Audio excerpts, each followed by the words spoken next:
And and we're live. Welcome to another episode of Mr. and Mrs. Friendly Ex-Muslim Podcast. Today we have the Deliminator and the most humble Mehdi with us. So it's been a while. In fact, the first stream I did with AP was 5 years ago, believe it or not. Literally, like ages ago, 5 or 6 years ago. And with even with David Wood, it was like 6 years ago. So wow. It's been a while. And look at us, we're just kids. We're all children back then. Wow. And the amazing thing is, like you were saying, we're still around, right? Like a lot of the Dawa guys have disappeared since then. Yeah, I was mentioning that everyone right before the show, because I've said it before. Because I've been doing stuff since, like, I don't know, 2005 or something like that. Even though back then it was like writing articles and so on. Probably a couple years before that, because I was writing articles like maybe 2003 or something like that for Answering Islam. But anyway, it's like all the Dawa guys from back then, they'd write a response to an article and they'd say, "Oh, you've been humiliated, you've been destroyed, no one will ever listen to you again, you're finished." Right? And like, where are any of those guys? Right? Where are any of those guys? Well, some of them are in jail, like Justin Downing. Oh no, he's more modern, right? Yeah, the point is they just kind of fade out after a while. It's like everyone comes along and they've got their new shtick, and then they run with it for a little while, and it works for a little while because people aren't ready for it. But then people catch on, and then it doesn't work anymore, and then they kind of fade out because their little gimmick didn't work. But anyway, like the guys from 2008 who were saying, "Haha, you've been destroyed," they're all gone. Then you had a new batch in 2012 who were saying, "Haha, you've been humiliated, you've been destroyed."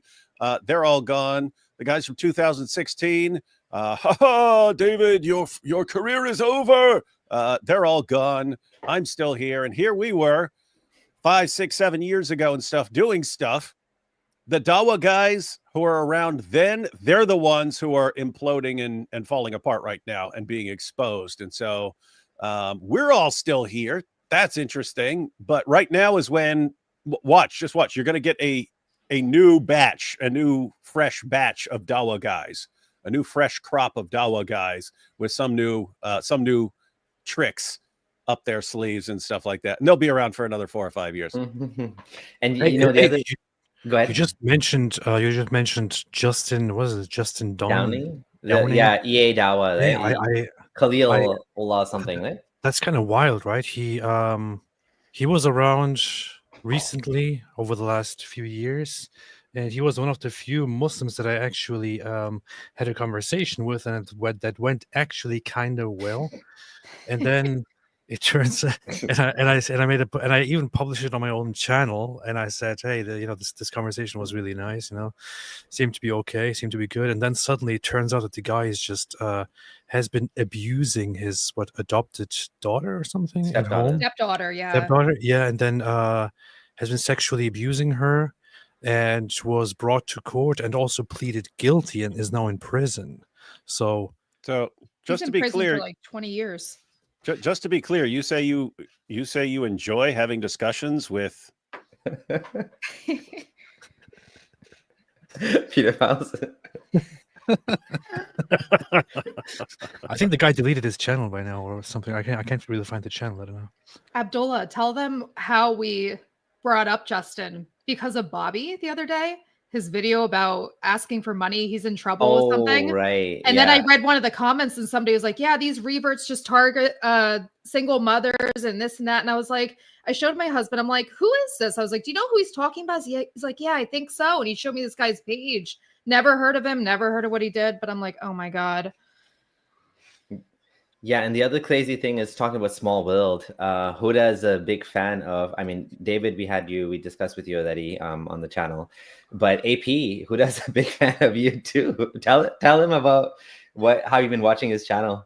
Yeah, it's kind of the same thing as my husband's channel as well. Like I was watching you, I was watching my husband, David, other ex-Muslims, but yeah, this is kind of what I used to do every night. Like when I put my daughter to bed, I used to listen to you guys and see what was new. And yeah, I compared you guys to what Muslims said. And, eventually I ended up leaving. because you guys actually tell the truth as opposed to Muslims who they lie.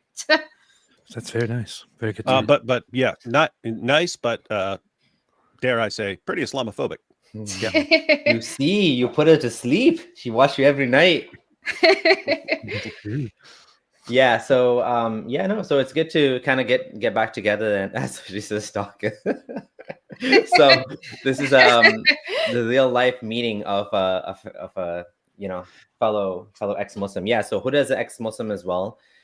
She converted to Islam and then deconverted, and we did her story on the channel as well. That's very good. Yeah. And she's on the channel now, which is Abdullah made his stalker. Yeah, lots of stalking going on over here. She was my biggest fan. So, but she was a bigger fan of me than all you guys. So I don't believe you. So today we wanted to talk about Hamas, and we actually have some slides we put together. Did you say hummus? Because I can talk about hummus. No, Hamas. Okay. Hamas. Is that is there an ayn in there? I don't know. So this is Hamas. Hamas forced conversions, forced marriages, and how they were treating the hostages. So this is actually a pretty tough topic. And there's the reason it's a tough topic is because people get mad no matter what you say about this topic, no matter how kind of fair you are, you always get in trouble. It's a very sensitive topic. I also wanted to talk about this too, because ever since the beginning, when they released the first hostages, all the Muslims were like, look at how good they treat them, blah, blah, blah. And it's like, no, they don't actually. And I want to highlight that they actually tried to force them to convert. They talked about marrying the hostages, like all the psychological torment types of stuff. Exactly. So yeah, that's actually a big point. Hamas is now, for some reason, somehow been seen as freedom fighters, and they're seen as like the heroes of Palestine, and not just among Muslims. Well, Muslims for one, there's a lot of false propaganda out there, and two, they're also seen as by lefties as these like freedom fighters. So it's worth it to kind of talk about what they've actually been doing, and how they're treating the captives. The behavior that they're doing is completely unethical, completely unacceptable, and this is why we wanted to talk about this. We also want to kind of humanize the hostages, and also put the whole war in context. Now just to kind of, before we get into it, like I was saying, this topic is very difficult. I'm not an expert on the whole Palestine-Israel political situation. It's a complicated thing that's been going on for 150 years.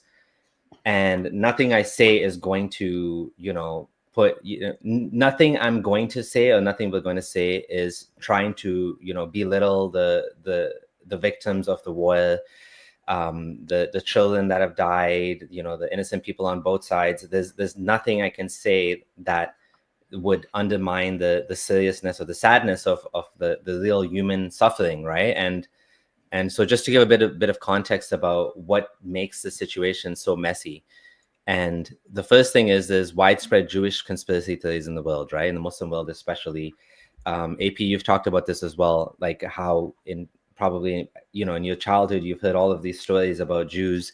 In fact, these things are spreading even worse now on the internet that's kind of one of the casualties of free speech, is all of these wild things are openly being spread on social media now, on Twitter, and And when we push back against them, people say stuff like, "Oh, why are you so obsessed with this? Why are you defending this? Why are you talking about this all the time?" The issue is, right now, especially, there is a huge information war and a huge pollution of information going on the internet, related to the conflict and related to Jews, very much fed by Islamist sentiments, very much fed by these terrorist organizations, financed by probably certain interests, certain nations within the Middle East, such as Qatar and others.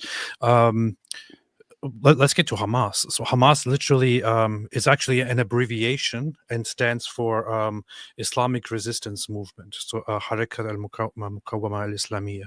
It's so Islamic Resistance Movement. It is a directly Islamist organization whose entire goal it is, as it is stated, to to eradicate, to in their words, cleanse the land of the filth of the Jews, as one of their popular spokespeople has said quite recently, and to then establish an Islamic caliphate in what they call Palestine, in Jerusalem. So the entire goal here would be to get rid of the Jews and then to re-establish Islam as a global power and restart the expansionist, imperialist nature of Islam as a state, which was forcibly ended by the West over 100 years ago.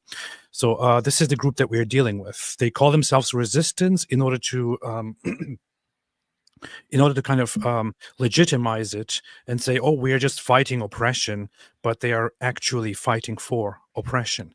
And they also very, very much rely on anti-Jewish narratives that, as you have brought up, we have heard all the time in the Muslim world. I grew up with the idea that possibly in the near future we will go and fight the Jews and we will kill them all and cleanse them, and then the Mahdi will come and so on, which is me, by the way. I'm here. So we heard things like this all the time. We heard that there's going to be a massacre and all that, and Jews are behind all the bad things in the world. And right now, when the conflict is very, very heated up and heightened, and the tension is very high, we have all these sentiments coming to the surface and becoming very, very, very popular and very difficult to fight, because there are, as said, certain states, certain certain interests at play here that prop up these narratives, these anti-Jewish and anti-Israeli narratives. Lots of people are falling for it. Even lots of people who are normally on our side of things. Even lots of people who normally recognize that Islam is a big problem, or that Islamization is a big problem. Lots of people on that side, even those are targeted and unfortunately fall for the false propaganda against Jews and Israel. But we have to realize, while there is some great amount of human suffering going on there, the most of the narrative is completely disingenuous and just false propaganda. And we need to establish peace without buying into the whole disgusting anti-Jewish propaganda that's going on. Absolutely, yeah. And you kind of talked about this. So Hamas, just a reminder for people that don't know who Hamas is, the leading the charter is absolutely nuts. Like, they have total rejection of, this is the original charter, so they've posted something in 2017 as well. But like, Israel will rise and will remain erect until Islam eliminates it as it has eliminated others before it. There's no solution for Palestinian question except through jihad. The entire land of Palestine is an Islamic waqf, meaning an endowment, right? And if I can just go to an actual, there's some more. It's just wild, right? Like, reading this, it sounds like you're reading an Al-Qaeda manual, right? The Islamic Resistance Movement is a distinguished Palestinian movement whose allegiance is to Allah and whose way of life is Islam. It strives to raise the banner of Allah over every inch of Palestine. Israel will exist. Okay, they talked about that until it's obliterated, right? This is what Hamas stands for. If people don't know this, you just have to read about it, right? And they're appealing to, I remember Hassan Radwan once mentioned that it's interesting that when he was, that somehow the politics is always pulled into Islam, right? Even when he was a Muslim, he was like, he felt that was like annoying. It's like, what do I have to do with these things in these foreign lands? But apparently, if you're a Muslim, this is the liberation of Palestine is an individual duty for every Muslim, wherever he may be. So this is all mixed up into the whole lefty thing. You have the whole lefty thing going on, then you have the Muslim thing on top of it, and they're all like colliding with the Palestine movement, right? This is the thing. They often make it look like this is not about religion. It's just about human rights and just fighting against oppression and so on. But we hear it. But we know very well that in the Muslim world, it is always brought up by Muslims that this is every Muslim's religious duty to support Palestine and to fight for the liberation of Palestine, which is also one of the reasons why why there is no acceptance of so-called Palestinian refugees into other Muslim countries, because accepting refugees from those territories into their countries would result in the lowering of the Muslim Palestinian population in the region, and Muslim countries don't want that, because the Palestinians are supposed to be a pawn with which they can continue fighting against the Jews for the domination of Jerusalem and its surroundings. That is what everything depends on. This was a good video. We watched this today. Sorry, go ahead. Oh, I just want to point out, like, the creepiest thing about their 1988 charter to me is so you have the passage where they quote Muhammad in Sahih Muslim, where he says that the end will not come until Muslims fight the Jews, and the Jews are hiding behind rocks and trees, and the rocks and trees call out, "Oh, Muslim, there's a Jew hiding behind me, come and kill him." So the goal is to wipe out Jews. That's Article 7. Then Article 8 gives their little slogan, and it's death for the sake of Allah is their highest goal. And I mean, just think about that. So what do you want as an organization? What are you here for? We want death for our enemies and death for ourselves. We want them to die and go to hell, and then we want to die and go to Jannah. But die. That's the win-win situation for them. They want their enemies dead and they want themselves dead. But I mean, it's like, that's like as extreme a death cult as you can get. We want everyone dead. We want our enemies dead, and we want people on our side dead. We want death all around. And that's why it's just amazing that you'll get all these different, yay, these guys are just out for freedom. And what? You missed the whole, we want everyone dead part. Anyway. We even have Fatih Hamad, who is one of my favorite Hamas people, who is a spokesperson in Gaza, who exclusively speaks in Arabic and says the most messed up things, said, for example, a few years ago that Palestinians are a nation of martyrs and that they excel at being human shields. These are his words. He said they excel at being human shields. Then we had him saying that Palestinians would love to, or Gazans would love to, give their lives, put on suicide bombs, and in any way give their lives in the fight and die. Ismail Haniyeh, who is now dead, said that the blood of Palestinian children, adults, women, men, the elderly, is necessary, and more blood is needed for this fight. So they have, Yahya Sinwar was quoted as saying, when he was asked, is it worth that 10,000 Palestinians die for this conflict, he said, even 100,000 would be worth, and so on. So it is a very, very messed up mindset that these people have. Death cult. Yeah, literally a death cult. So, okay, going back to the slides. We talked about that. It's very hard to get a compromise with like as extreme a group as Hamas is, right? So it's understandable that this is kind of like a deadlock. It's the stuck in a battle that's never going to end. Hamas is actually benefiting off stolen money, aid, and they thrive on suffering. So it's kind of like, it's probably a controversial thing to say, but it's kind of like how BLM, thrives off the whole racial inequality thing, and how they need to continue to for them to exist, they have to keep talking about this, right? When instead of getting rid of the whole race dynamic, they keep bringing up more and more. So it's the same idea here, except with the death, right? So Hamas continues to benefit while people die, right? Very, very rude, but yeah. One quick thing about your second point there with Islamic beliefs about Jews being bad and evil. It's kind of interesting about how that came about, because when Muhammad was in Mecca preaching for over a decade,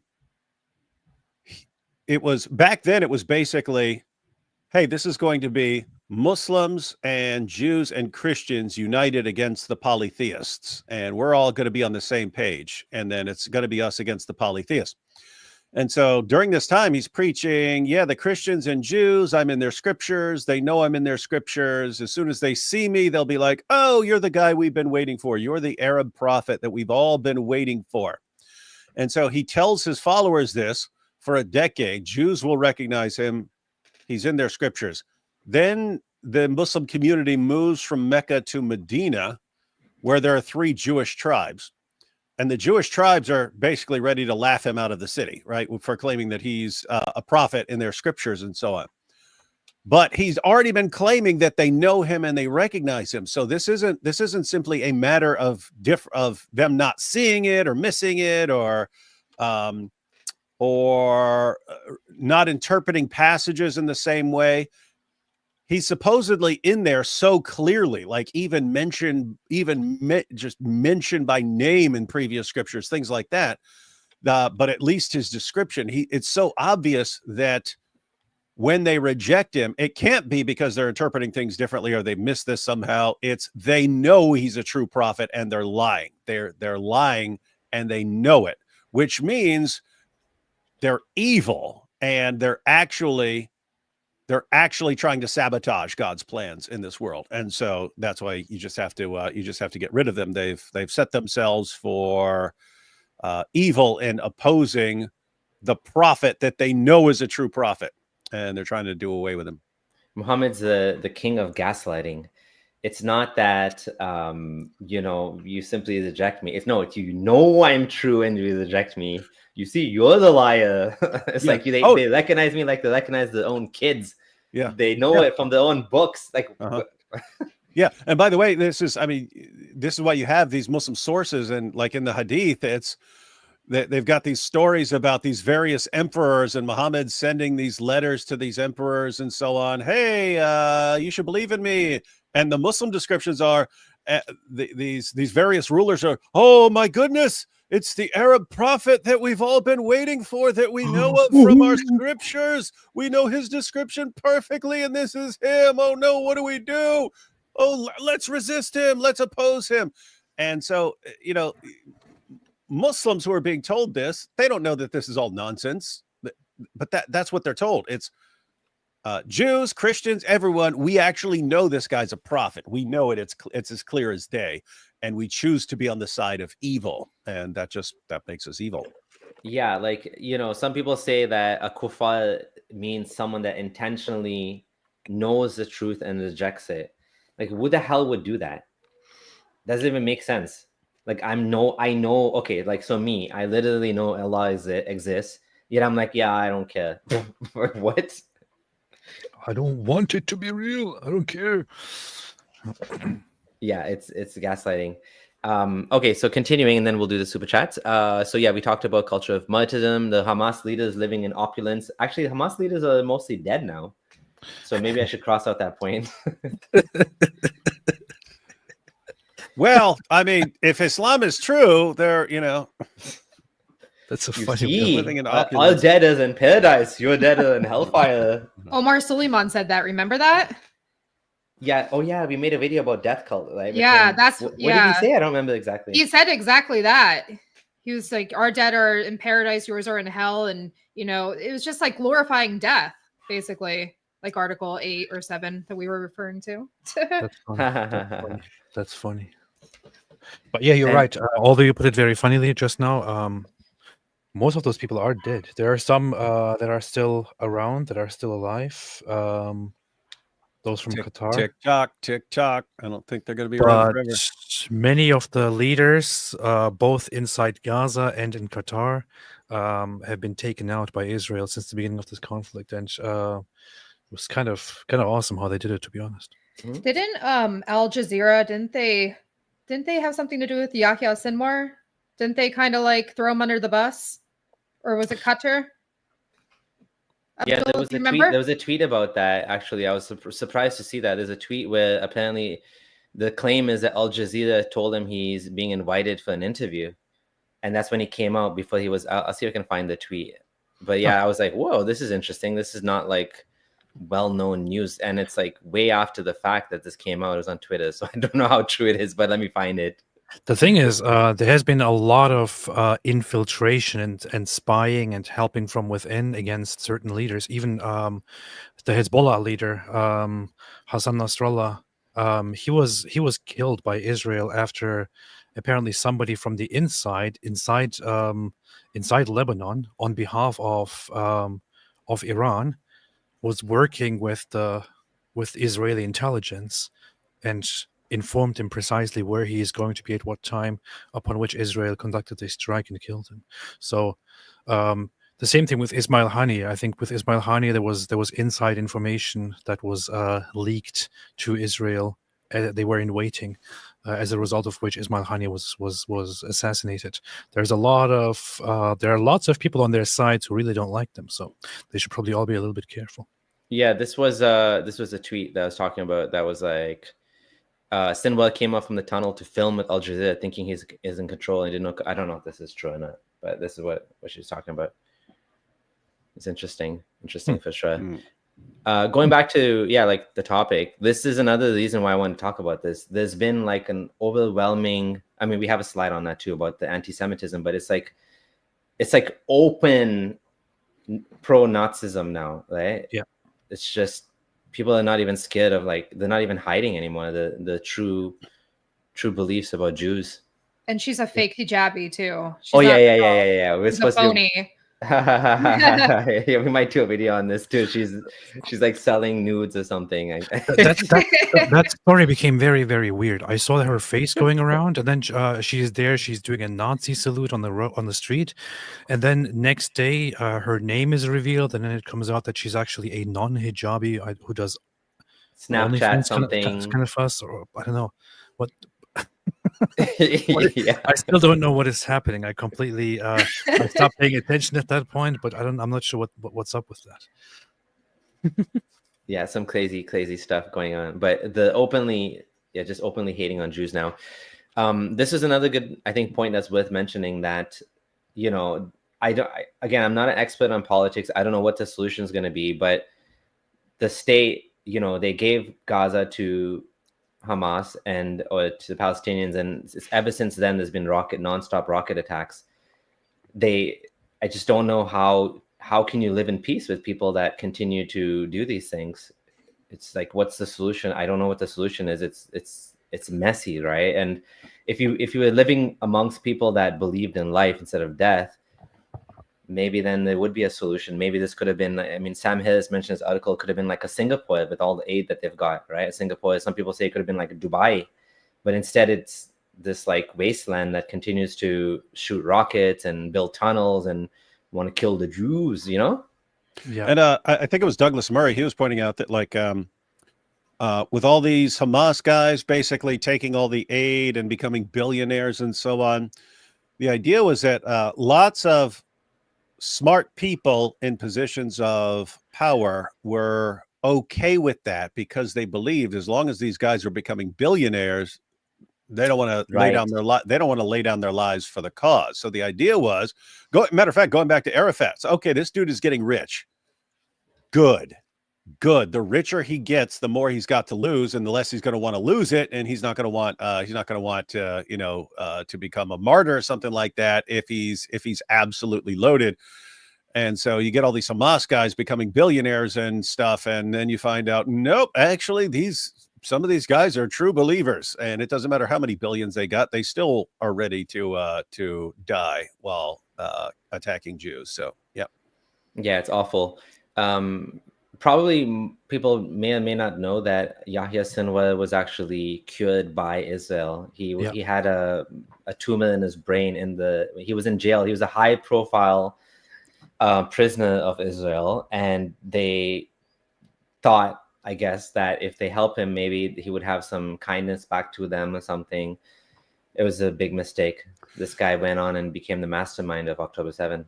Yeah, I mean, think about that though, right? Think about that. Like, they're coming up with every alternative.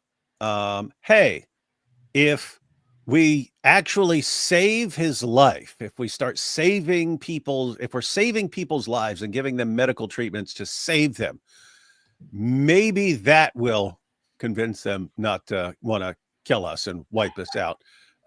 If these guys become billionaires, then it's like whatever their motives are, no matter what their motives are, there's got to be something to pull them away from wanting to exterminate all of us. And nope, you kind of tried everything that would make sense at all, and none of it worked.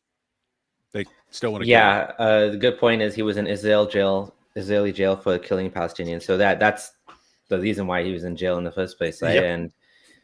And the last point I just had on I just want to say, so he was put in prison for killing Palestinians. He was then while he was in prison, it was found out because he had repeated headaches and something was going on with his head.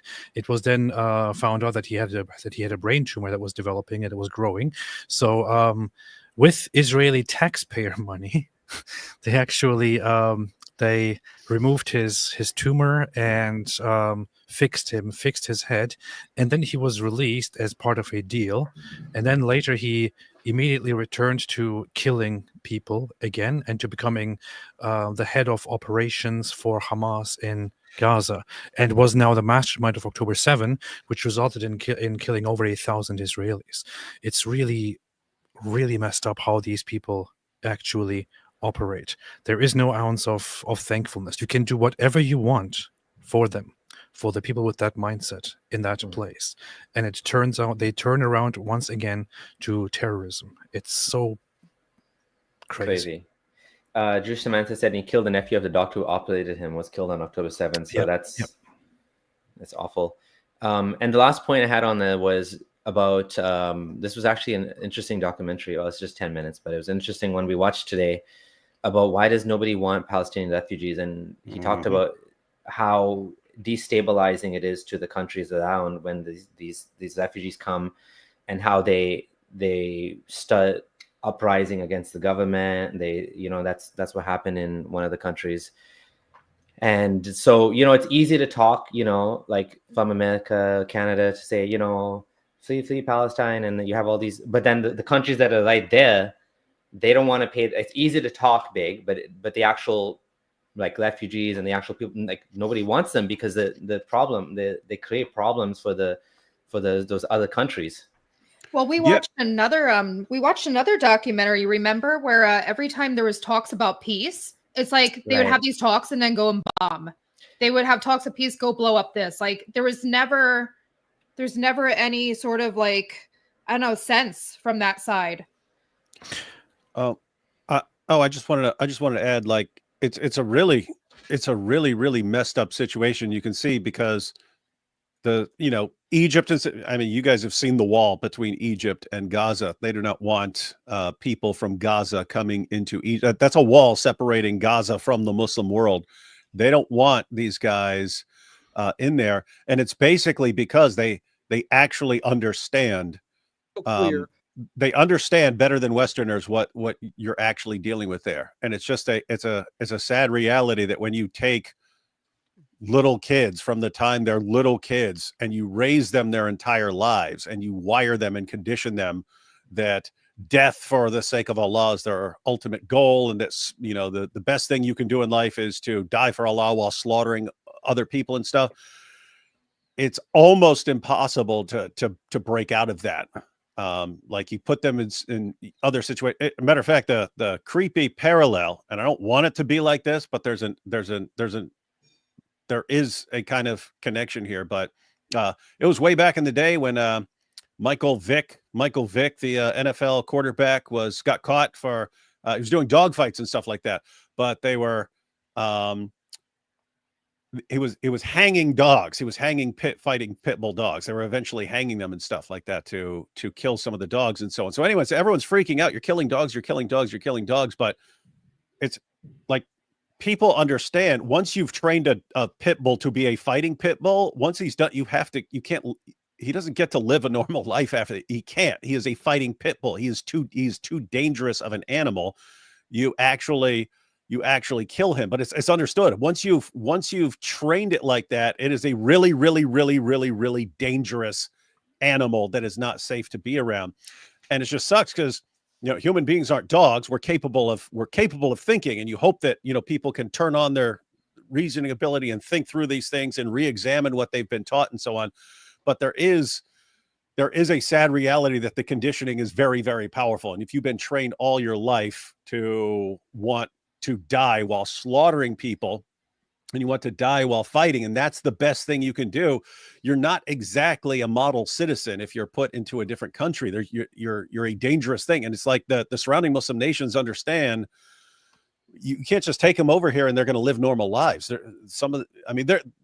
There would be some who live normal lives and so on, but you are going to get some people in there who are just seriously psychologically messed up, and they are going to do some serious damage in your area and stuff. So it's a really, really sad situation. Powerful. I want to say one thing quickly about what was just mentioned about there never being an attempt of peace on their side. There's a context that people need to understand about Hamas, which is that the very reason Hamas came into existence and the very reason Hamas declared their intention to fight Israel in 1988 was because at that time the PLO, which was the secularist organization, and which became now the Palestinian Authority in the West Bank, the PLO was on the path of saying, okay, we will make concessions, we will give up certain things, and we will try to figure out a peaceful solution with Israel, try to recognize somehow a two-state solution, and look forward to peace. Hamas emerged as a response to that. They even very clearly they state this in their charter, but they were very clear from the beginning that the entire reason that they had to rise up and become the new face of the Palestinians was that the PLO, the Palestinian Authority, were intending on conceding certain things and collaborating with Israel to find a peaceful solution. And you can't accept that because Hamas will never accept, or the Palestinians, as they say, would never accept any concessions. They have to have all of the land, every single inch of it, and they have to get rid of the Zionists permanently, which is why Hamas came out with this declaration when they came out, and they immediately became popular. So the whole organization and their supporters were against peace all along, against any attempt for peace, and they still are. Yeah, it's unfortunate as well. Like the whole ideology just makes the whole situation worse. The fact that this is like Holy Land, Al-Aqsa, and this and that, and it's just, I don't know how we're ever going to solve this problem. I have no idea. Thanks for that. Okay, so that we talked about the Muslims enforcing the borders. So one more thing I want to say, and this is, the cost. Again, we're going to talk about the hostages, and we're going to talk about how badly they were treated. I just want to state clearly that just because we're talking about hostages, it doesn't mean that we don't care, or I don't care about the innocent people that are dying, or that the less important, or this is not a competition. We just wanted to talk about the hostages, and we wanted to share how Hamas is like that. That's what we choose to talk about, right? Everybody is talking about, free Palestine. It's not, there's no shortage of that, right? There's a shortage of people on the other side. So this is what we wanted to talk about. The majority of Israelis support the deal ending the Gaza war for the release of all the hostages. So even Israelis are in support of ending the war if simply the hostages can be released, right? Like Gaza has been wiped, like completely flattened. Hamas is in tatters. The game's over. Like they should just release the hostages. And even, there's the reason I wanted to share this is because it shows you that not all the Jews, not all Israelis are on the same side. There's a government here, a human government. I'm completely in favor of the state of Israel existing, the right to exist, the right to defend themselves, but also at the same time, the human beings that are running the country. And there are critics as well of the Netanyahu government. I'm not a politician. I don't know much about politics, but I did want to show that there is differing views on what to do. And so at this point, there are people also calling for the government to end the war. And I just don't know how that's going to happen. But, I did want to say that. Well, there is one thing needs to be pointed out to be very fair, which is that as the Israeli government has been insisting, which is understandable, at this point, simply releasing the hostages will not be enough. So even if the Hamas side and their collaborators inside Gaza release the hostages at this point, it might lead to Israel agreeing to some amounts of making plans for how to arrange a ceasefire and how to permanently solve the situation, but it will not be the end of the war. The end of the war can only come after if Hamas fully lays down their weapons and completely surrenders. So there is simply, after this point, understandably so, no peace possible without Hamas completely surrendering, completely laying down their weapons, aside from also releasing the hostages. Of course, Hamas is aware of this. They are aware that Israel will never again agree to any other solution after what they did on October 7, which is why they want to drag it out as much as possible and not release the hostages. Because the next step would be them surrendering somehow. And they're basically at the end of their lives. They're like a desperate little coinage, whatever dog, cat, something, and animal. They don't have any other move to pull. This is their last move, and they're trying to drag it out as much as possible. David, you had something. We talked about this before. You were saying about the lesser of the two options. Oh yeah, it's Islam. Islam specializes in putting people in situations where there's no good outcome. It's only bad outcomes to choose from. And just at the simplest level, I wish I'd remembered where I saw this, but I was watching an interview. This is right after the war broke out, and a Jewish I don't know if he's a journalist or what, but he was pointing out for people who don't understand the situation that they're in. He said, just imagine a situation. Imagine a situation. You're standing there with your child, and you've got a gun, and there's a guy, and he's got a gun, and he's pointing his gun at your child, but he's hiding behind his child. This is what it feels like. It's like, I don't want to shoot this guy's child. I don't want to. But he's about to shoot my child and he's hiding behind his child. He goes, that's what it feels like. I don't want either one of these. I don't want to have to shoot his child to stop him, but I don't want him shooting my child either. And it's like, either way, I either let my child get killed, which is really bad, or I become a child killer in my effort to to protect my child. And it's like, what do I do? What do I do in this situation? And it's kind of like the situation that the whole country is in. If you let people slide on what they're doing, then your people die. And if you crush them, will you stop them? But you're at the same time, then you're blasted around the world as evil. Look at what you're doing. And so it's like, no matter what you do, you're bad for one reason or another. Yeah. Add to that this whole the whole factor here, which you basically just addressed. But in that situation, if the father now simply in order to stop his own child from being killed, fires and thereby kills the child and the adult on the other side, then he will be depicted as evil, while the other side will be depicted as the victim. If, however, this guy does nothing and he just stands there, and the other side, the other guy who is holding the hostage kills everyone in question, he will still be depicted as the hero.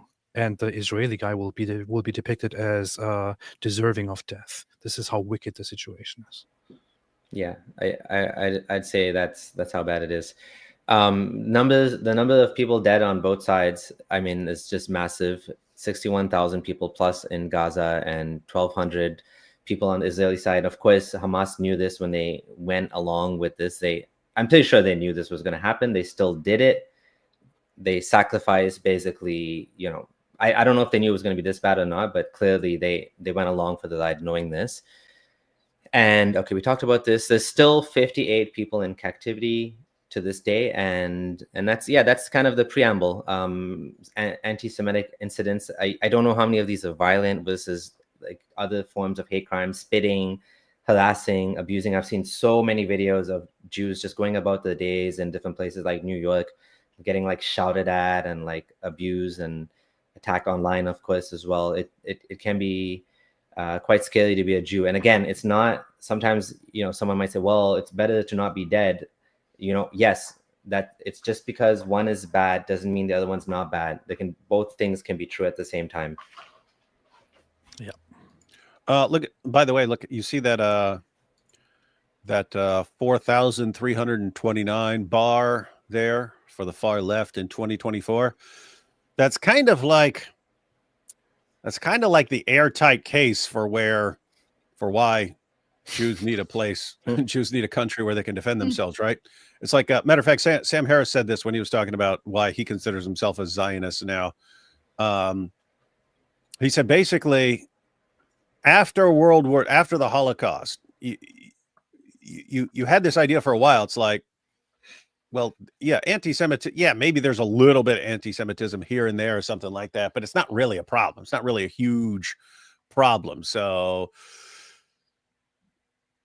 how really important is it for people to have their own country when we've moved on from that? The world has moved on from being like that. And it's like, no, it seems like at any given moment, a switch can flip and death to the Jews, death to the Jews, death to the Jews. And so it's like, I don't know. It's like, no, maybe Jews just aren't safe wherever they are.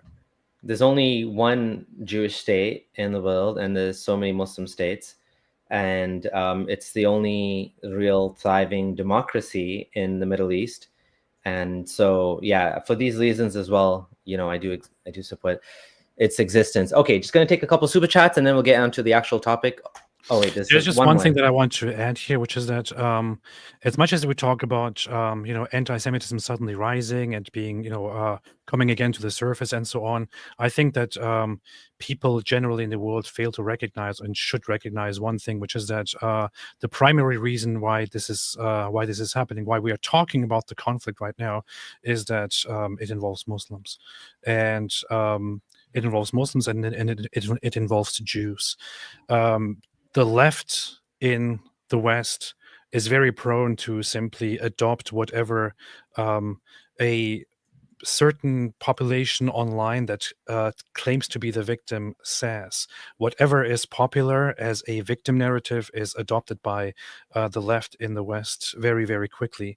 But this victim narrative wouldn't be this loud and wouldn't be this strong and prominent if it wasn't Muslims all around the world unifying, because they fight about everything, but there's only one thing that they unify about, which is Jews and Palestine.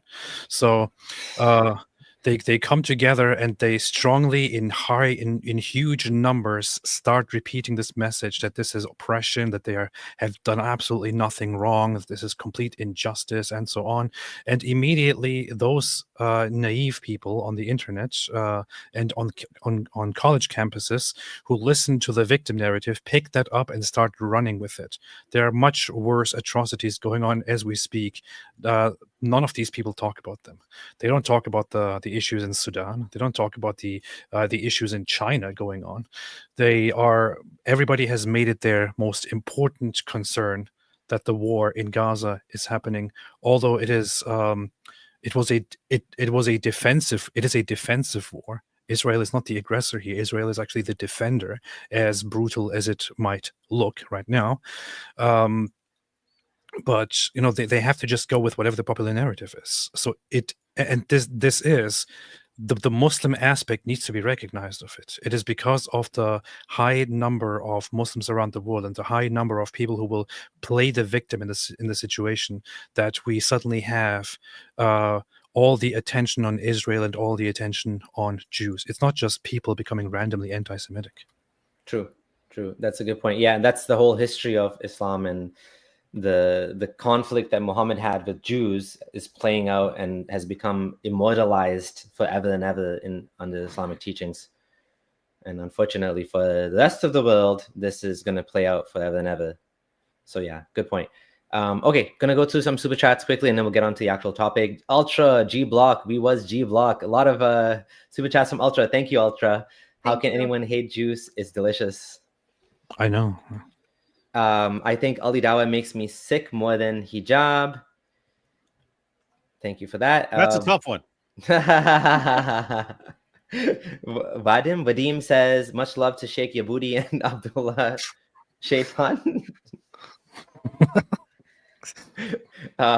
Joel Evans says, I know why Apostate Pappy wears disguises. He wants to sneak into tea or Diddy Wood to visit the churches from Revel. Oh, hi, ex-Muslim friendly Muslim couple. And Solelia, thank you for the $20 super chat. Sorry for coming in just a little bit late. That said, might I ask for prayer for the sake of my father? He's at a crossroads in a crisis of faith, and I would most appreciate you joining your voices to mine in this. Soleria, this is an atheist channel. You're asking for prayer. You're asking for prayer on an atheist channel. But we have Christians here, so you guys can do that. I'll send my condolences. Well, it's not totally atheist. I'm not atheist. We're like half and half. I'm kind of like open-minded. Nice. Okay, but yeah, thank you. Abdullah Samir will pray for you. I'll try again. A deaf cult, you say? Seth, that Jewish ex-spy in the chat says, seems like I guess Muslim Brotherhood aggressively targeting religious minorities, fatwa targeting against Druze Christians, Syria, Copts, Egypt, and Jews, Israel. Yep. By the way, there's I've mentioned many times earlier this year, but the light at the end of the tunnel. So if you see all the pushes for violence, with ISIS and the various terrorist groups and so on, there's a light at the end of the tunnel. Namely, after World War I, the Ottoman Empire lost World War I. They fought against the Western nations. They lost World War I, and the caliphate then fell apart. And so for the first time, and since early Islam, Muslims didn't have a caliphate, and lots of Muslim areas and nations and so on started modernizing. The idea was, okay, we lost. This entire way lost. And so we need to adapt to be more like these other Western nations and so on. But then the reaction eventually came. Wait a minute.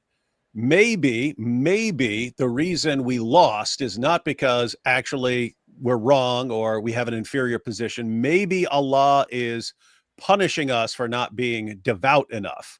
He's using these other nations to punish us because we haven't been devout enough in enforcing Sharia and so on. So maybe what we need to do is crack down. And so then you get the Iranian Revolution and so on. That's the Shia version of we need to crack down. And the Sunni version, you get the Muslim Brotherhood and the Salafis. All of that. All of that, and then ISIS and everything. It's we need to become much more strict and devout, and then Allah will bless us, and then we'll start being successful in conquering the world. Well, guess what? They've tried that. For decades now. It's not working. The regime in Iran is crumbling. And how'd things work out for the restored caliphate? And how are things working out for the Muslim Brotherhood and so on? So the point is, if this violent push fails, if the violent enforcement of Sharia and so on, if that push fails, I don't know if there's a plan B after that, because that was kind of the way to reconcile all the losses in their heads. Allah was just testing us or punishing us or something like that. So if it doesn't work, if they try, well, this is the solution. Well, we'll just crack down. Okay, if that doesn't work, I don't know what you do after that. Well, the only disagreement that I have with you is that you are assuming that these are these are intelligent people who could actually learn from their mistakes. So. By the way, no, they do feel it. I mean, Abdullah, you kept Muhammad Hijab's poll on what causes Muslim doubts. The number one reason was moral problems with like Muhammad and so on.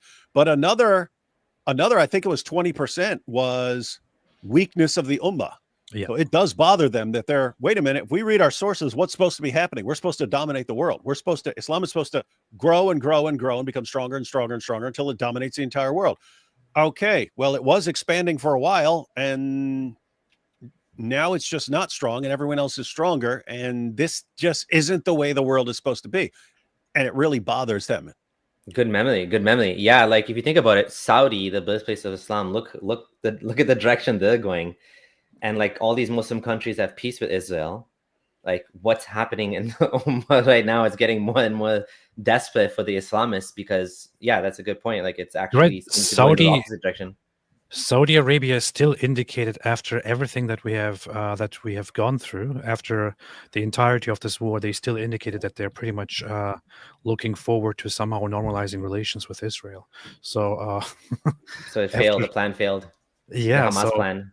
Yeah, and the Hamas plan was also funny because apparently, although they were planning on Israel responding brutally and lots of people dying, apparently Hamas did expect Iran to somewhat jump in, but Iran didn't do it because Iran was not Iran.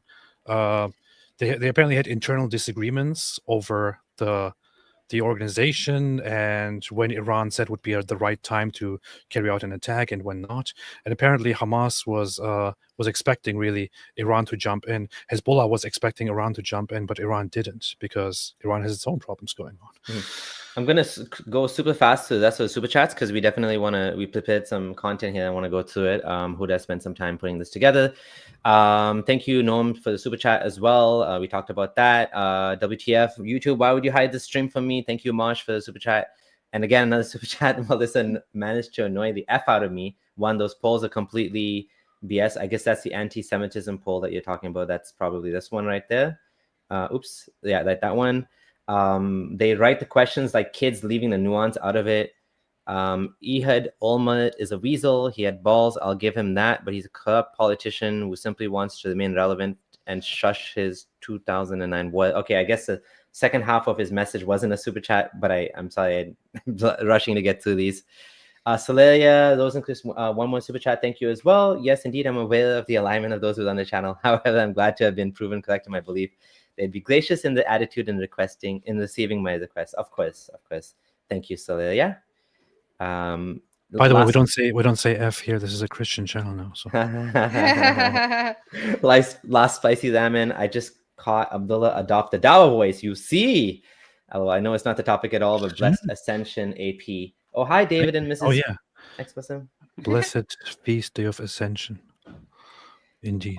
Alrighty, thank you all for the super chats, and on to the topic. Okay, just quickly, one last thing, and then we'll talk about the topic, which is Hamas is brutal, not just to Israelis, but to Palestinians as well. This was your tweet on the right here, AP, where they are executing people that work at all with.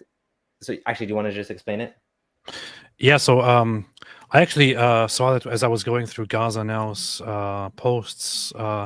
That's the Telegram of Gaza, of the Hamas, I mean. So Gaza Now is very much connected to Hamas.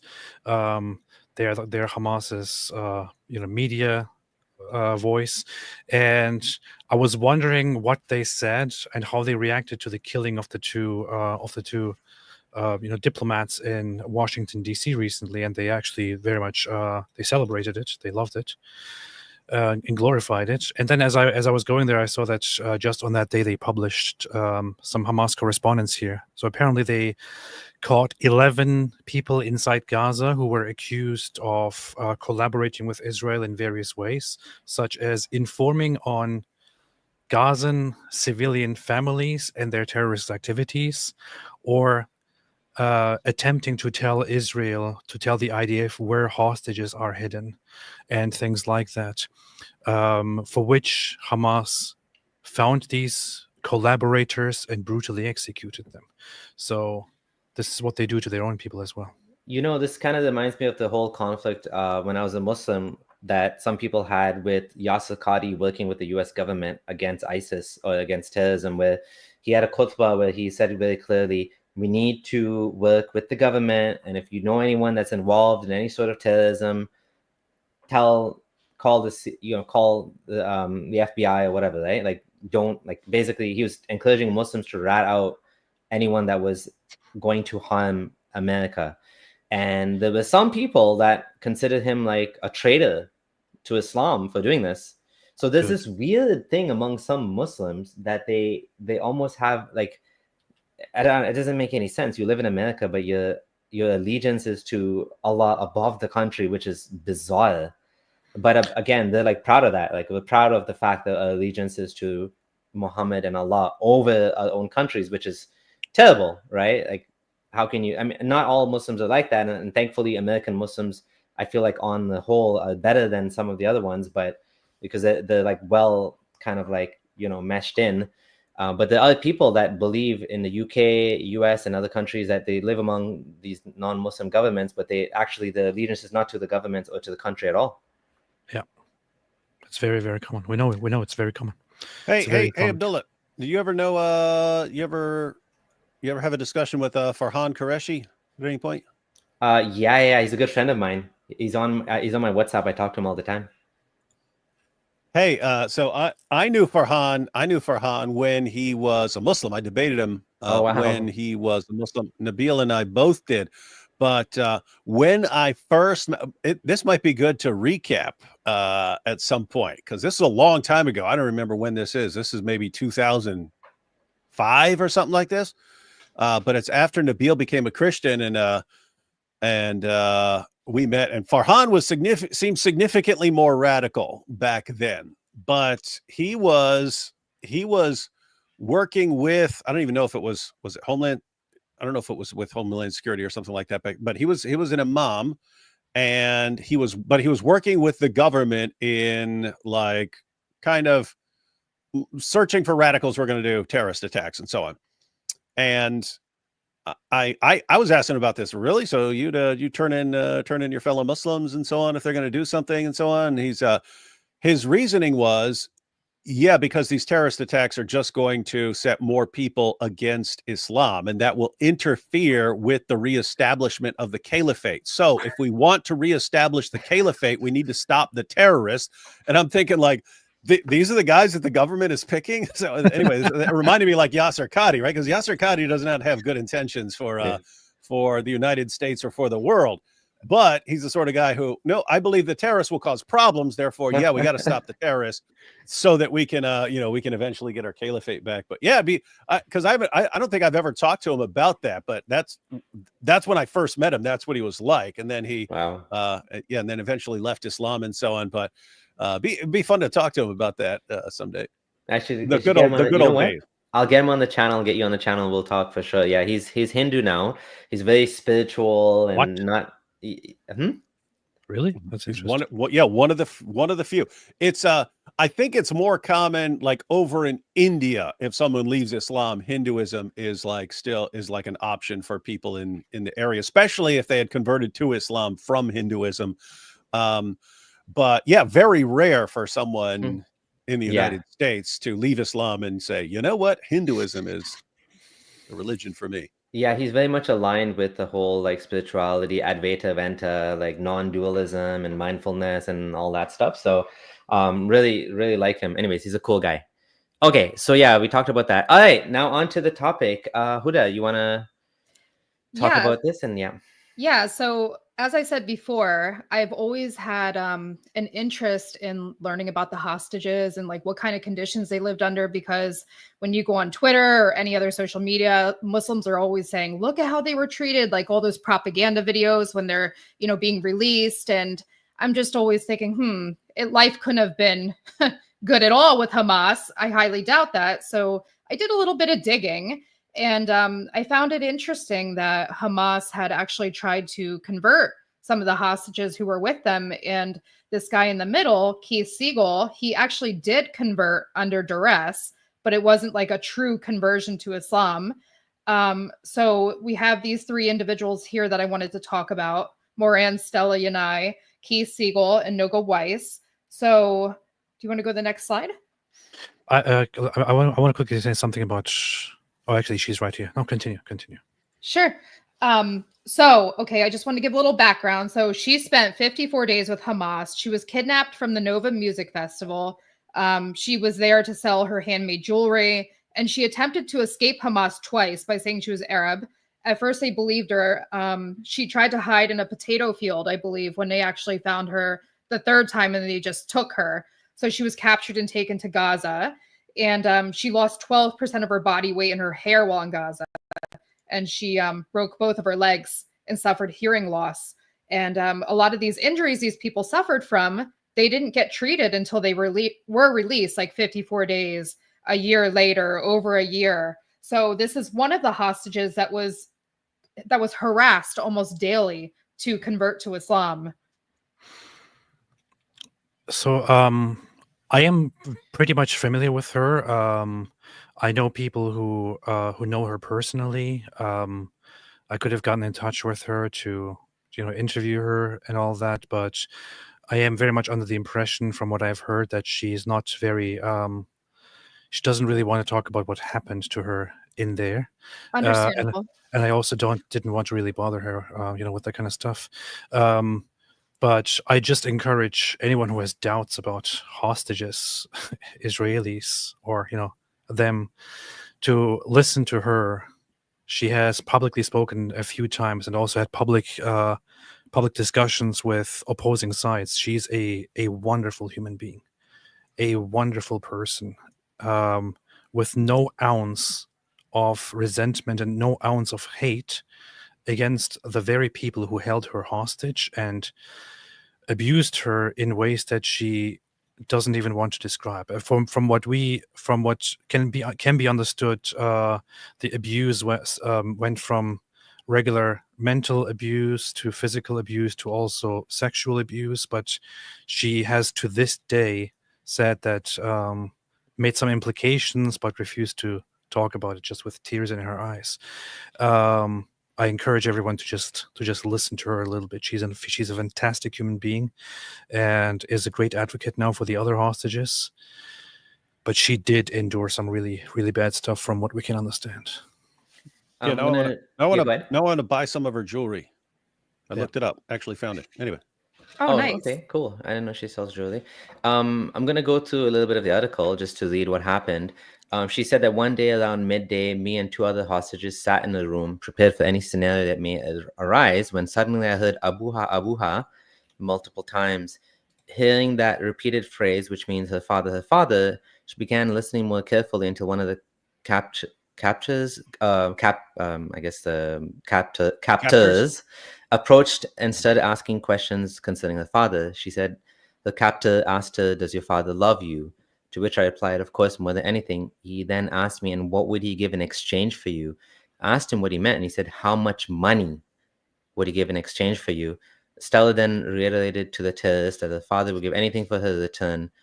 And then, terrorists interrogated her the entire day on the same subject, asking, imagine like you're like with these people and what you have to go through, what she's going through here. Realizing her captors were speaking with the hostage's parents, she reiterated, emphasized to him that moment that my father would give anything and everything to me. So I don't know if what actually happened. Do you know what happened, AP? Did they pay money for her? Or was it just negotiated as a release in exchange for other prisoners? It was just, I think her release was eventually just part of the hostage exchange deal. Okay. Yeah, it's it has to be something like that usually, because it's pretty difficult for, like, suppose a woman's suppose her dad offered a big pile of money. Well, you can't just, as the guy who's holding the hostage, go do that, because then Hamas will come after you for collaborating and so on. So it seems like it would almost have to be enough money to where, okay, I'm going to the border and I'm coming with you across that line, and I need enough money to survive somewhere else, because I will not be safe back here in Gaza ever again. Right. So apparently, almost daily, one of them would enter the room saying, "Would be better for you to be a Muslim woman." Imagine the gall to like kidnap someone, trap them in this house for I don't know how many hundreds of days, or in tunnels, and then say, "Oh, by the way, this is Islam. Islam is so beautiful, sister. You should convert to Islam, the beautiful religion of terrorism and like, what? We just killed like all of your family." It's kind of like the Muhammad thing all over again. Kill the father and uncle of who was it again? It was my mind's going blank. And then marrying Sophia. Was it Sophia? Yes, Sophia. Yeah, Sophia was he killed her husband Kanana, and so on. And then you had a different story with Zainab bint al-Harith, who was a Jewish woman whose entire family had been killed. But yeah, it was just I mean, just think about the reasoning. I just killed your entire family. Oh, go ahead and cook us dinner. Like that. Oh, we're cool now. We're cool now. You see the beauty and the strength of Islam. And then Sophia, of course. Yeah. Wasn't there a hadith too where somebody stood outside of the Prophet's bedroom that night with Sophia because he killed her dad and then married her, and they were afraid that she was going to kill him? Was that somebody else? Yeah, that was Sophia, and Muhammad had killed her husband after torturing him. They tortured him. They lit a fire on his chest to find out where, because he knew where the money was hidden and so on. But yeah, so Muhammad's just, I mean, here's the crazy part to me. He had just been almost assassinated, and technically was assassinated because according to the Muslim sources, he eventually died from the poison. But this guy was so dumb that after slaughtering someone's family, he let a woman cook him dinner, and then right after that, he takes another person whose family been slaughtered, and I'll take her back to my tent and have my way with her. And he's oblivious, but one of his soldiers is like, I don't like this idea here. This seems like she can put a dagger right in his neck while he's sleeping or something. But yeah, anyway. Yeah, and it continues. Almost daily, one of them would enter the room saying, would be better for you to be a Muslim woman. And once a terrorist sent one of his comrades to get a head covering, a hijab for her, and show me what it means to be a Muslim woman. What the hell? You just wear this. That's it. See? Well, it's crazy that they think it's built into their minds that this is like appealing. It's like, oh, hey, look at this. Insane. Look what you've been missing. You didn't know what it's like to be a Muslim. See, I mean, here you are in Israel where you've got Muslims in hijabs walking all over the place, but you just didn't know. You were clueless. But I'm here to teach you.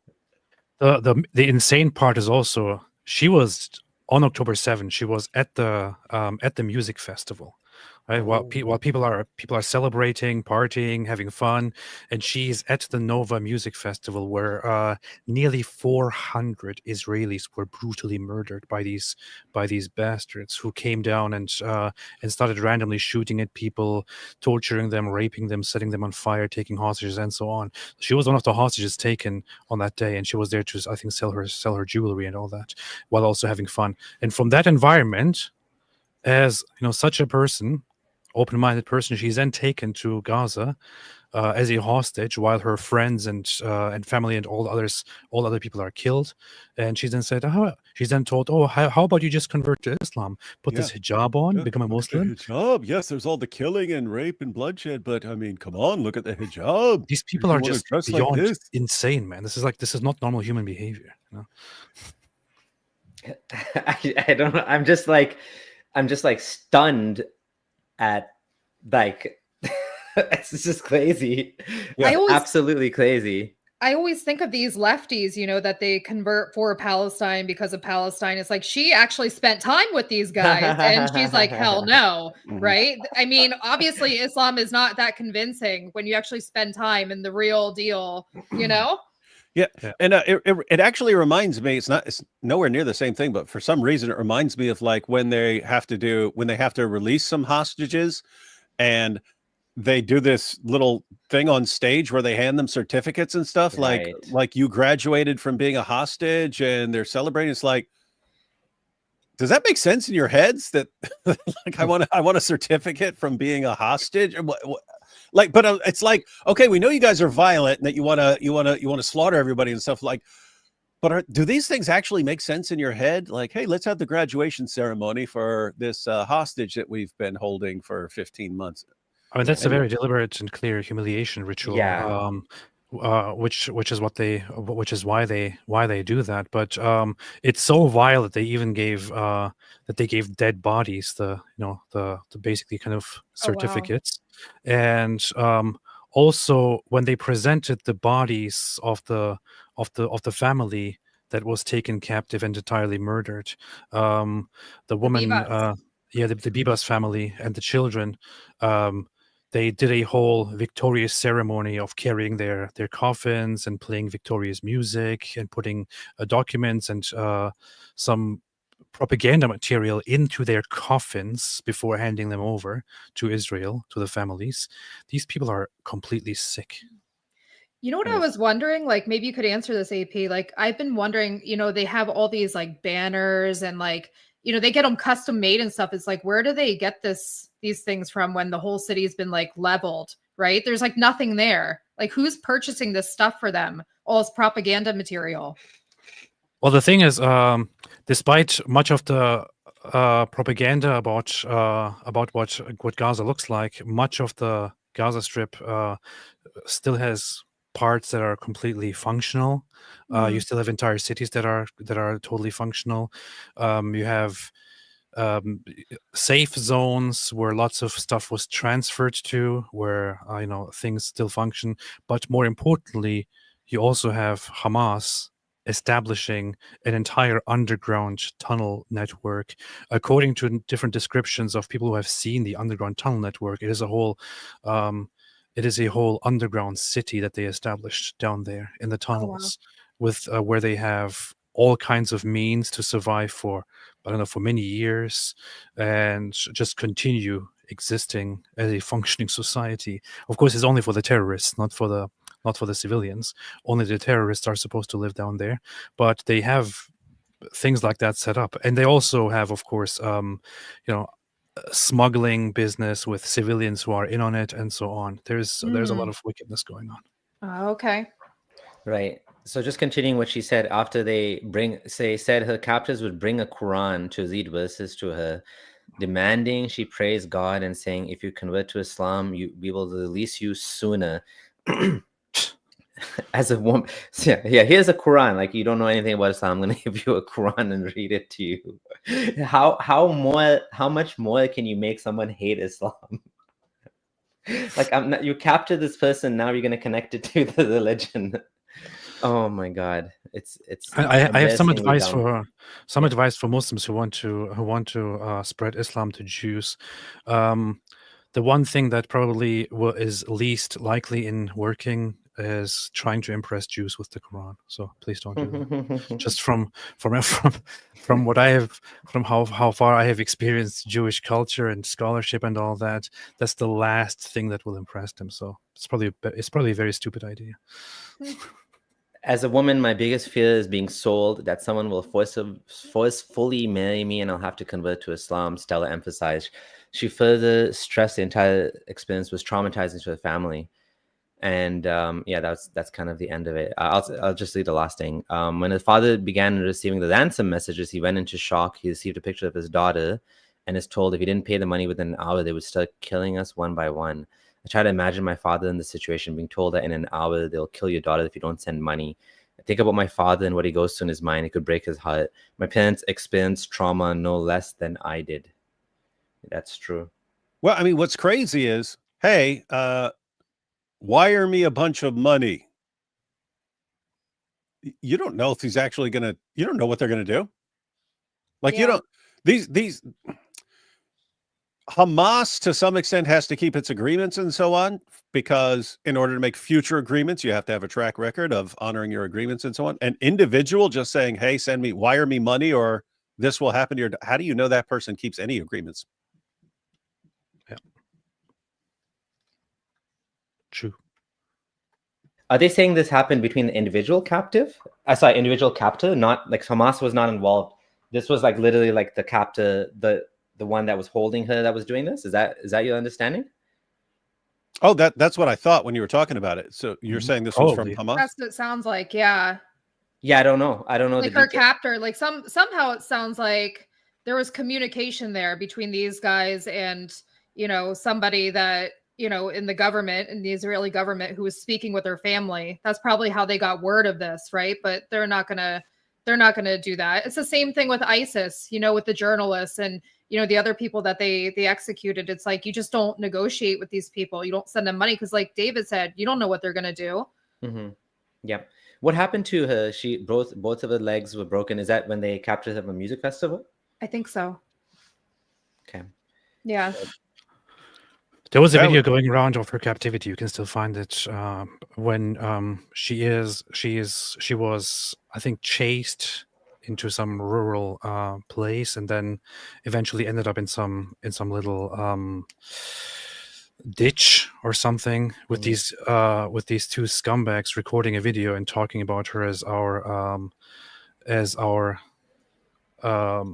female captive. Yeah, I saw that. So as our Yeah. concubine. So that is and she was bloody, and her legs and stuff, she seemed injured. So that is how people confirmed that she was been taken captive. It's awful. Folks, if you want to know about Islam, talk to her. She knows firsthand. She's seen it firsthand, and she was invited to the beautiful religion of not so beautiful religion of not so beautifulness. And yeah, this is just kind of highlighting what we read. Okay, over to you, Huda. Okay, so the next one is Keith Siegel. So this is another hostage. He is a 65-year-old American.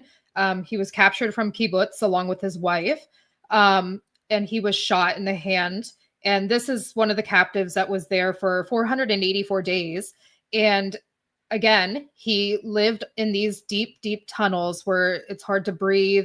There's no food. They're being starved. And he's living with these wounds for a year. He also had broken ribs. This is another one that he was 190 pounds when he was captured, and then he lost so much weight he was 125 pounds. So this is the one that that converted to Islam under duress, and he does speak about what they were trying to tell him about Islam and his experiences. Let me go through one of the articles. There's 2 articles here. Yeah, there's 2 separate ones where he had 2 different accounts. Well, similar accounts. Like he's talking about just the different tactics they used. Mm-hmm. Yeah, and he was American, apparently. American Israeli hostage. He's 65. He's an old man. And these are the people they're like capturing. I mean, they're so proud of the fact that they're capturing women, babies, old men. Like these are the people that they're like, you know? So hold on a second. Who is hold on. It was held. Oh, okay. So he was held together with another IDF soldier, Mutton Angrest, who is still in captivity, and they tried to convince the hostages to convert to Islam. There were attempts to convert us to Islam, he said. According to them, whoever is not Muslim goes to hell, and only Muslims go to heaven, right? And he added, Mutton spoke a lot about his longing to spend more time with his family when he returns from captivity and less with his PlayStation. So they're remembering the good times. I think they tried to extract information from Mutton about his role in the army. He did everything he could not to reveal classified things. He told very difficult things that he went through. I saw violence towards Mutton, physical and verbal violence. Mutton and I were literally starving. This is not some figurative expression. There were times where we felt physically and mentally that there was a chance that we wouldn't get out of there alive at all because of all the kinds of threats that there were. One of them was a shortage of food and daily hunger for a long time. It caused dizziness, vertigo, and weakness. I'm sure he still experiences it today. That's also one of those things. Like we have heard a lot of the propaganda going on. We still hear it that Israel is starving people in Gaza. By the way, officially speaking, right now there still is no famine in Israel. It has been in Gaza. It has been announced famine is imminent, mass starvation is imminent, and so on from the beginning of the war. There still is no such thing going on. There still is no mass starvation going on. There are reports officially of some people starving, but there still is no official confirmation of any, large-scale starvation going on. There were reports that some children died as a result of starvation. Those cases almost always involved the child actually having a condition. The only people who came out starving out of Gaza were the hostages, and we have footage of the 3 hostages. I think he was one of them, wasn't he? Yeah. Who looked like the Holocaust survivors, basically, who came out of Auschwitz and the other concentration camps. They were completely thin on the doorstep of starvation and death. Mm-hmm. So, and they would even talk about how the Hamas fighters would eat in front of them, so they weren't starving. They would do that as like a psychological, like, torture tactic to eat in front of them and tease them like that. So those are the ones who are just fine. Yep. I'm going to read. This article is actually from Keith Siegel. As Jews celebrate their freedom this Passover, my fellow Hamas hostages still lack theirs. My name is Keith Siegel. I'm an American grandfather who survived 484 days in Gaza. On October 7th, my wife Aviva and I were violently abducted from our home by Hamas terrorists. I was shot in the hand and broke some ribs during the kidnapping. Injuries not treated until my return to Israel, so they left him with these wounds. Aviva was released after 51 days. Our parting words were a promise to remain strong for each other and survive. I was finally released in February after enduring nearly 16 months in captivity. I'm sharing my story because as Jews around the world prepare for Passover, the festival of freedom, we must remember the 59 hostages in Gaza who still lack that freedom and what they are facing: physical abuse, psychological torture, isolation, and deprivation of basic necessities. My experience was brutal. I was held in suffocating heat of tunnels 130 feet underground. I witnessed extreme violence, hostages handcuffed, beaten, and sexually assaulted. A female hostage was gagged and bound while her feet were beaten with metal rods. Wow, they're like torturing female captives. Yeah. And this is firsthand witness saying this. That's wild. That's something else. Insane. The other side, the Muslim side, they try to say none of this stuff happened. This is all lies. Yet all these people were held in different houses at different times, sometimes with each other, and they're all telling similar stories of how they were tortured. Yeah, reminds me of Andrew Tate, where every witness who calls him out, every victim who calls him out, tells the same story of what the creepy stuff this guy's into, and yet it's all lies. They're part of the Matrix, man. Yeah, they all lie. They all lie in exactly the same way. The Matrix programs them to lie like that. These memories of medieval torture still haunt me to this day. Contrary to popular belief, the terrorists who held me were not starving. They ate well while we starved. I would make 4 bites of rice last for 20 bites, eating slowly to savor every morsel of food. By the time I was released, I weighed just 125 pounds, down from about 190. I knew resistance meant death. I could not fight or escape. I was deep inside Gaza. Where could I go? I didn't resist when they kicked or spat on me, nor when they shaved my body to humiliate me. Not even when one locked me in a room, pointed a pistol in my head and said, "I'm going to kill you now." When forced to make propaganda videos, I complied. When they tried to convert me to Islam, I recited the phrases. I did find one small space of control. I refused to beg. The worse they treated me, the beating, starvation, humiliation, the less I wanted to ask for anything. For 6 months of my captivity, I was completely alone in isolation, which is something you don't do even for criminals, unless they're like the worst of criminals. It's a psychological torture. To keep myself mentally strong, I counted days by the mosque's call to prayers. I sang James Taylor's songs in my mind. I held daily conversations with my family in my head, including with my 96-year-old mother in North Carolina. Sadly, she passed away during my captivity, and I never had a final chance to hug her goodbye. After more than a year of this nightmare, Donald Trump was elected, and everything changed overnight. His victory transformed my fate and that of 37 other hostages. Within days, negotiations resumed. The deal that brought me home was signed. When finally released, I emerged physically broken, but I accomplished my mission, fulfilling my promise to Aviva to survive. Okay, I'll just pause there if you guys want to say anything. His wife was released first, I think, in the first 51 days. Something days. Yeah. And then he was there for over 400. So this just goes to show too, when they tried to convert me to Islam, I recited their phrases. Like, what did they get out of that? They didn't get another Muslim. Yep. These people are not gonna, they're gonna just say whatever you want them to say. Yeah. They successfully made officially another ex-Muslim. Oh, that's true. He's an ex-Muslim now. So yeah, he's an ex-Muslim now. I thought it was interesting they would keep himself occupied by singing James Taylor songs. Interesting music choice. I've seen fire and I've seen rain. That's good. Good stuff. Lonesome Road, isn't that? Is that him? Yeah. Anyway, continue. Okay. Yeah, so basically, and he talks about meeting Donald Trump, and he wanted to thank the man who saved his life.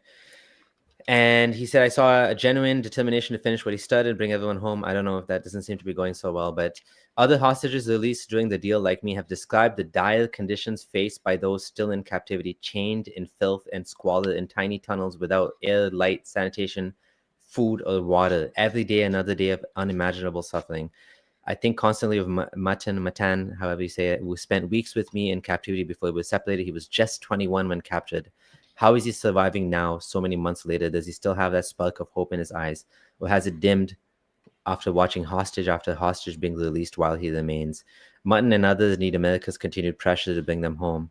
As an American, I'm proud to have President Trump as my president. Thanks to him, I was reunited with my wife, children, and grandchildren. I guess because he's American. Is that why they released him? Is that what he's saying? And I think Mutton he was is part not of a deal. part of the deal.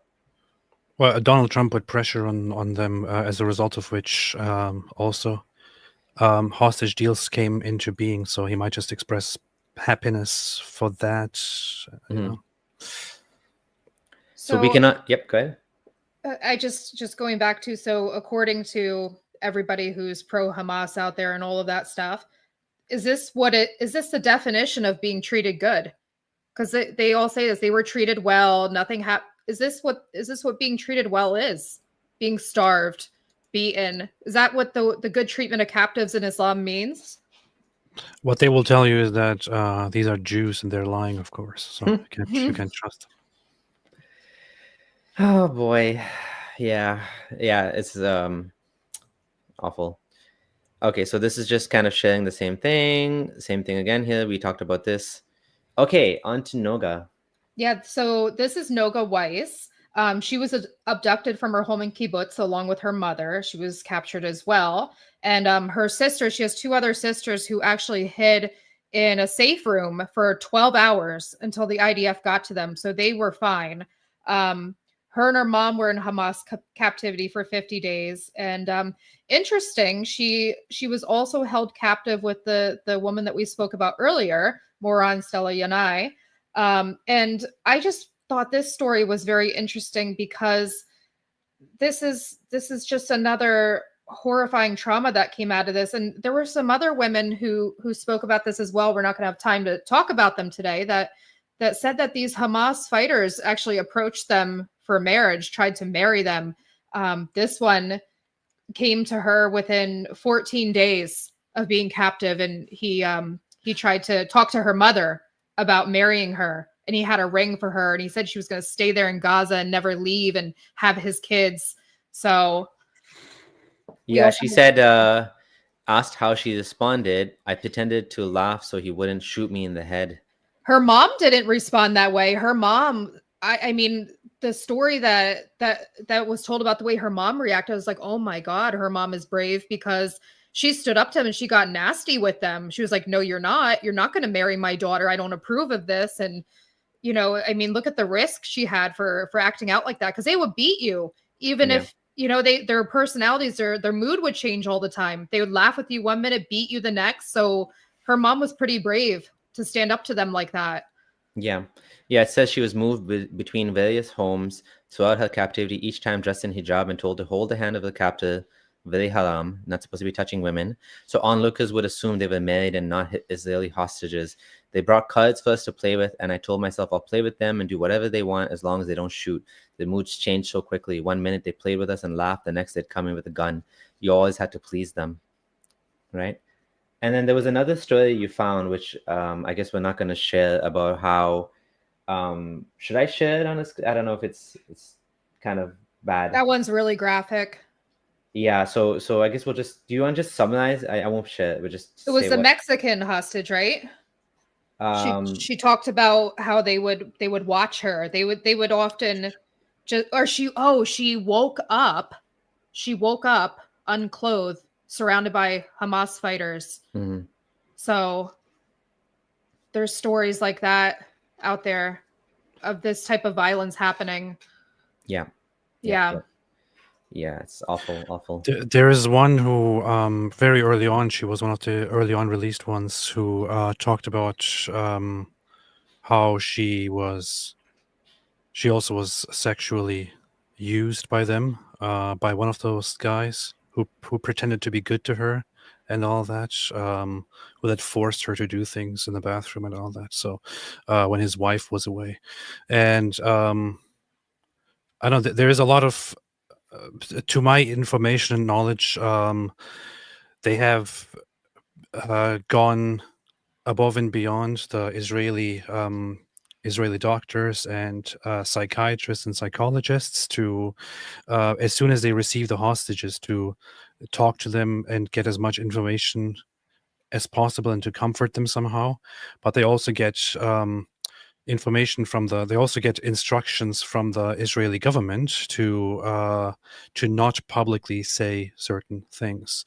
Yeah. So they keep most of what actually happened in there vague to the public, or just completely private, while disclosing it to certain medical personnel, to the government, and also to UN interrogators that come and interview the hostages.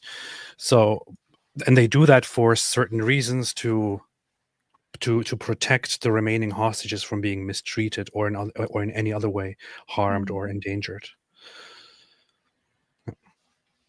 Okay, so that is actually the last one we have. We have a video, but I don't think we have time to play it, so we won't play it today. Any final thoughts on this before we take like last couple of super chats and we end off for the day? I'm just glad these people got home. Absolutely, definitely. Okay, and yeah, I don't want to do that. Okay, so just to close off then, leave Islam behind. Life is better and more beautiful without it. That's a new tagline. This has been a great show. I'm just going to quickly go through some super chats, and let's just do that first. Holy JO3 Jizya for everyone. Also, have you heard of Joe Heish? I don't know how to say that. Heischmeyer debating need God concerning of water baptism saves. I heard need God got whipped and humiliated, but I've yet to watch the debate. This is probably not a question for me. I have no idea what's going on here. I have no familiarity with any of this or any of these people. Okay, thank you for the super chat regardless. Thank you. And the jizya. Yep. Diamond encrusted Abdullah. Oh, cool name. Diamond encrusted Abdullah. Allah means moon god. Baal is a moon god, god of Saturn, god of Israel. His angel Gabriel killed Jesus, then guided Muhammad. Okay, they are extraterrestrials from the Andromeda star system, Star of David on top of Saturn. Sounds like very solid information. Thank you. Thank you for the super chat. I don't know anything about any of this.